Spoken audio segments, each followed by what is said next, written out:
প্রথমবার Pakistan super league PSL এ খেলতে গিয়েই বাজিমাত করেছেন বাংলাদেশের leg spinner Rishad Hossain.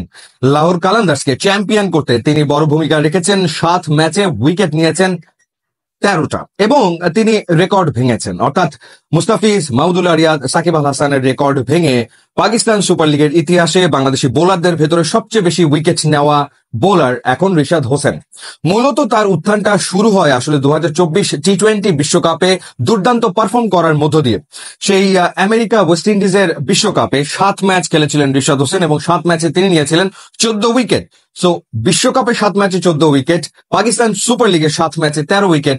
So দেখা যাচ্ছে যে গড়ে তিনি আসলে প্রতি ম্যাচে 2টো করে উইকেট নিচ্ছেন এবং ইম্প্যাক্ট ফেলছেন ম্যাচে।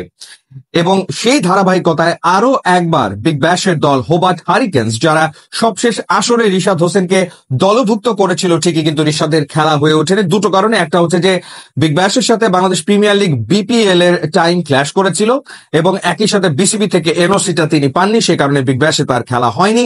হোবার্ট হারিকেন্স চ্যাম্পিয়ন হয়েছিল গত আসরে, এই আসরেও তারা আসলে রিশাদ হোসেনকে দলে রেখেছে, তারা রিশাদকে দলে রেখে দিয়েছে। এখন দেখার ব্যাপার যে এবার আসলে বাংলাদেশ ক্রিকেট বোর্ড থেকে তিনি এনওসিটা পান কিনা। এছাড়া এর আগে কানাডিয়ান টি-20 লিগেও তিনি দল পেয়েছিলেন, সেখানেও আসলে ভিসা জটিলতার কারণে তার খেলা হয়ে ওঠেনি। কিন্তু বোঝাই যাচ্ছে যে বিশ্বব্যাপী ফ্র্যাঞ্চাইজি টুর্নামেন্টগুলোতে রিশাদের চাহিদা কিন্তু ডেফিনেটলি দিনকে দিন বাড়ছে। যদিও তিনি বিগ ব্যাশে যেতে পারেননি, কিন্তু ঠিকই যেই দল তাকে নিয়েছিল সেই দল চ্যাম্পিয়ন হয়েছে। আবার না যাওয়ার কারণে বিপিএল এ তিনি যে দলে খেলেছেন অর্থাৎ ফরচুন বরিশাল, তারাও চ্যাম্পিয়ন হয়েছে। সো ডেফিনেটলি ফ্র্যাঞ্চাইজি দলগুলোর জন্য রিশাদ লাকি চার্ম হয়ে উঠেছেন। Barishal champion, Lahore Qalandars champion, Hobart Hurricanes champion. So আরো একবার হোবার্ট হারিকেন্স তারা আসলে রিশাদকে দলে রেখেছে।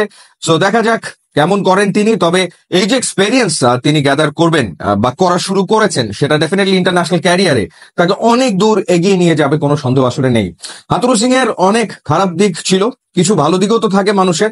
ডেফিনেটলি হাতুরু সিং এর কারণে রিশাদের ক্যারিয়ারটা ফ্লারিশ হয়েছে, না হলে কিন্তু রিশাদকে হারিয়ে যেতে হতো। হাতুরু সিং নিজে রিশাদকে পিক করেছিলেন এবং তিনি তাকে ম্যাচ খেলার সুযোগ করে দেন, যার কারণে কিন্তু রিশাদ নিজের পারফরমেন্সটা আসলে দেখাতে পেরেছেন ন্যাশনাল টিমের হয়ে এবং পরবর্তীতে তিনি ডাক পেতে শুরু করেন বিভিন্ন ফ্র্যাঞ্চাইজির দলগুলোর কাছ থেকে। সো রিশাদের জন্য শুভকামনা থাকলেও ইউটিউব, ইনস্টাগ্রাম লিঙ্ক আছে, আপনারা যোগ দিলে খুবই খুশি হব। And thanks for watching.